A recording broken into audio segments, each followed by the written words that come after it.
Kaanserii akkam jirtu nagaa keessanii fayyaa kooti har'anii yeroo baay'ee marsaalee hawaasummaa gargaraatii fi akkasumas immoo mana yaalaa yoo deemtan kaanserii harmaa, kaanserii gadaamessaa, kaanserii gogaa, kaanserii lafee fi kaanserii birootas yoo jedhamu ni dhageessu. Kaanseriin kun maalidha? Kaanseriin maalummaan kaanserii maalidha?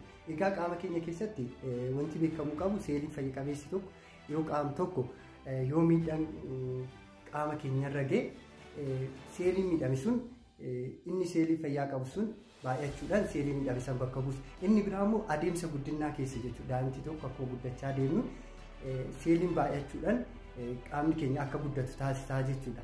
Kanaan jechuudha. Inni biraa immoo yoo seeliin tokko umriin isaa ga'e jechuudha. Akkuma namaa inni dullooma seeliin qaama keenya keessa jiru guyyaa haga jiraachuu qabu kan murtaa'edha. Yeroo guyyaan isaa ga'e kanatti maalidha? Seeliin sun ni du'a. Seelii du'e kana immoo kan bakka buusu maalidha? Seelii isa biraa bakka buusuudhaan seeliin du'e san kan bakka bu'udha jechuudha. Haa ta'uti malee yeroo kaanseriin uumamutti maalidha? Seeliin kan uumamu yeroo fayya qabeessatti jechuudha. Seeliin kaanseriin ta'an to'annaanii fi amala qaama keenya miidhuu qaban seeliin jechuudha. Fayya qabeessa yookiin seelii noormaalii jennu jechuudha kan qaama keenyatti keessa jiran. Haa ta'u malee yeroo seeliin qaama keenyaa gara kaanseriitti kan jijjiiraman ta'e tokkoffaa to'annaan ala oomishamu. Kunis maalidha? Haala hin barbaachisneen jechuudha. Osoo seeliin qaama keenyarra miidhaan hin gahin, osoo immoo umriin seelota keenyaa du'anii isa bakka buusuuf osoo hin ta'in immoo osoo immoo guddinaaf seelii barbaachisan osoo hin taane maalidha? To'annaan ala jechuudha. Cal jedhaniiti jechuudha kan oomishamanii jechuudha. Inni biraa immoo amala badaa, amala qaama keenya, amala seelota keenya irratti miidhaa geessisuu fi akkasumas immoo amala qaama keenya weeraruuti kan qaban jechuudha. Seelonni kunniin maalidha? Amma qaama keenya keessa yookaan gogaa keenyaa fudhanne seeliin fayya qabeessi seeliin noormaalii ta'e tokko achumatti oomishamaa idduma sanitti deebisee dalagaa isaati kan dalaguudha jechuudha. Seeliin kaanserii garuu amala nama weeraruu jechuudha qaba. Iddoo kanatti kaanseriin kan uumamu kun seeliin kun qaama keenya weeraruudhaan qaama keenyarra nyaachuudhaan hidda dhiigaa keessa uree bahuudhaan hidda dhiigaatiin dhiigaan baattamee erga hidda dhiigaa keessa seenee dhiigaan baattamee qaama biraa iddoo biraatirra jechuudha. Iddoo oomishame san qofa osoo hin ta'in iddoo bira keessa san ta'uudhaan weeraruudhaan miidhaa qaama keenyarra geessisaa jechuudha. Kanaaf wanti beekuu qabdan tokkoffaan seeliin kaanserii seelii to'annaan ala oomishamudha jechuudha. Seelii to'annaan ala oomishamudha. Inni biraa immoo seelii amala hammeenyummaa qabu nama weeraruu qabudha jechuudha. Amala kan jijjiirrate seelii fayya qabeessa irraa kan garaagarummaa qabudha jechuudha. Egaa seeliin qaama keenyaa akka karaa kaanseriitti hin jijjiiramne wantoonni isa qaama keenyarra seelii keenya keessa jiran wantoonni to'atan hin jiru jechuudha. Kunis maalidha? Adeemsan seelii oomishamu san iddoo marsaalee haala oomisha isaaniitirra jechuudha. Sadarkaa isaaniitti oomishamuu qabanitti yeroo isaaniitti oomishamanirra sadarkaa guddina isaatiin cheekii goonuu jechuudha hin to'atamu. Yeroo baay'ee maalidha? Seelonni kaanserii sababoota garaagaraatiin jechuudha to'annaan ala ta'u.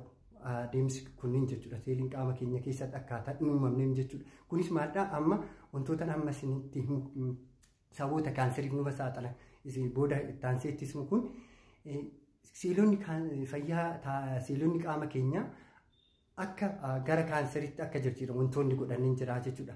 Akka to'annaan ala oomishaman jechuudha. Kanaaf seeliin keenya al tokkotti gara kaanseriitti jijjiirame taanaan tokko maal ta'a? To'annaan ala oomishama. Tokkoffaa immoo amala badaa, amala qaama keenya irratti miidhaa geessisuu qabaa jechuudha. Inni biraa mii wantoonni kaanseriidhaaf wantoonni nama saaxilan maali? Asirratti wanti beekamu qabdan wantoonni kaanseriif nama saaxilan waan tokko miti. Yookiin isa tokko jennee wanti adda baasnee jennee waan tokko jennee dubbachuu hin qabnedha. Waan baay'eedha wantoonni kaanseriif nama saaxilanii jechuudha. Marsaaleen akkuma amma jalqaba isiniin jedhe seeliin qaama keenyaa yeroo oomishaman fakkeenyaaf seelii qaama keenyaa miidhamee qaama keenyarra miidhaan ga'e fakkeenyaaf gogaa kiyya kanarra miidhaan ga'e miidhaan gogaa kiyya kanarra miidhaan ga'e madaa seelii miidhamee bootaa kanatti irra miidhaa ga'e san bakka buusuudhaan maalidha? Seelonni qaama iddoo jiran kan tokkoffaa gogaan kunniin maalidha? Sun bakka bu'u akka bu'an godhaa jechuudha. Akka ol bu'an akka bakka bu'u godhaa jechuudha.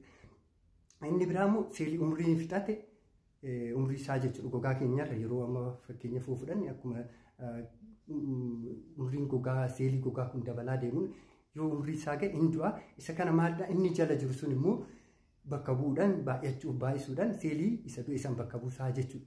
Adeemsa kana keessatti oomishamu kanarratti maalidha? To'annaadhaan kan oomishamu. sirriitti kan to'atamudha jechuudha akka gara kaanseriitti hin jijjiiramne. Yaa ta'uti malee yeroo tokko sababoota garaagaraatiif to'annaadhaan haroomsu seeliin qaama keenya yeroo kanatti maalidha kaanseriidhaaf nu saaxilu jechuudha. Kaanserii seeliin qaama keenyaa yeroo kanatti seeliin qaama keenyaa nooruu fayyaa ta'e sun gara kaanseriitti akka jijjiiramu ta'a jechuudha. Tokkoffaan wantoonni kaanseriidhaaf nu saaxilan maalidha? Tokko sanyiidhaan keessattuu jiiniin qaama keenyaa jechuudha kan miidhaan irra gahee fi kan seeliin qaama keenyaa akka salphaatti gara kaanseriitti akka jijjiiru kan godhan jechuudha. Kan gara maatii keenyarraa firoota keenyarraa yoo kan dhaallu ta'e abbaa haadha keenyarraa kan dhaallu ta'e tokkoffaan kun sababoota kaanseriif nama saaxilan keessaa isa tokko. Lammaffaa umrii akkuma umriin keenya dabalaa deemuun carraan seelii qaama keenyaa gara kaanseriitti jijjiiramu isaas dabalaa deema. Lammaffaa haala jireenyaa fi naannoo keenyaa keemikaalota garaagaraatiin kan faalan yoo ta'e keessattuu amma naannoon nu jiran yoo ta'e yoo keemikaalota keessattuu kaanseriif nama saaxilan yookaan naannoo san jiraannu ta'e kaanseroonni kun qaama keenya keessa keemikaalonni kun qaama keenya keessa seenuudhaan seeliin qaama keenyaa gara kaanseriitti akka jijjiiramu waan godhaniif yeroo kanas akka kaanseriif nu saaxilu gochuu danda'a. Inni biraa haala jireenyaa keessattuu haala nu jiraannu keessa jechuudha. Yoo tamboo kan aarsinu ta'e alkoolii kan dhugnu yoo ta'e ulfaatinni keenya gara guddaa kan ta'u jedhe obees kan jennu sun jechuudha. Qaamni keenya guddaa kan ta'u yoo ta'e kunis wantoota kaanseriif nama saaxilan keessa. Inni biraa wantoonni kaanseriif nama saaxilan keessaa qaamni ittisaa keenyaa dadhabuu, qaamni ittisa keenyaa dadhabuu. Egaa jalqaba irratti wanti isinitti himuu dagadhe keessaa tokko maalidha? Yeroo seelonni qaama keenyaa fayyaa ta'an yeroo oomishanatti maalidha? Qaamni ittisaa keenyas ni to'ata jechuudha. Qaamni ittisa qaama keenyaa ni to'ata. Immunitiin jechuudha. Seeliin qaama ittisa keenyaa ni to'ata. Seelii oomishame sun amala gara kaanseriitti akka hin jijjiiramne ni to'ata jechuudha. Yeroo tokko yoo qaama ittisaa keenya kana miidhaan kan gahu ta'e sun maalidha? Akka sirnaan seelonni sun sirnaan akka hin to'atamne jechuudha. Koontirool gochuu hin danda'u jechuudha. Seelonni sun oomishame sun to'annaa yeroo seeliin fayya qabeessi oomishamu san jala akka hin dabarre taasisa. Kanaaf yeroo kanas kaanseriidhaaf nu saaxiluu danda'a jechuudha. Inni biraa infekshiniiwwan garaagaraa jechuudha. Keessattuu amma infekshiniiwwan tokko kaanseriidhaaf nama saaxiluu danda'u jechuudha. Fakkeenyaaf hepatitis C virus, hepatitis B virus kan jedhaman jechuudha. Vaayirasiin turuu isa gosa B gosa C yookaan yeroo dheeraa nurra turan ta'e kaanseriidhaaf nu saaxiluu danda'u. Keessattuu immoo kaanseriin beekamaan yeroo ammaa kana kaanseriin fiixee gadaamessaa yookiin balbala gadaamessaa namatti fiduun beekamu human papilloma virus kan jedhamu jechuudha.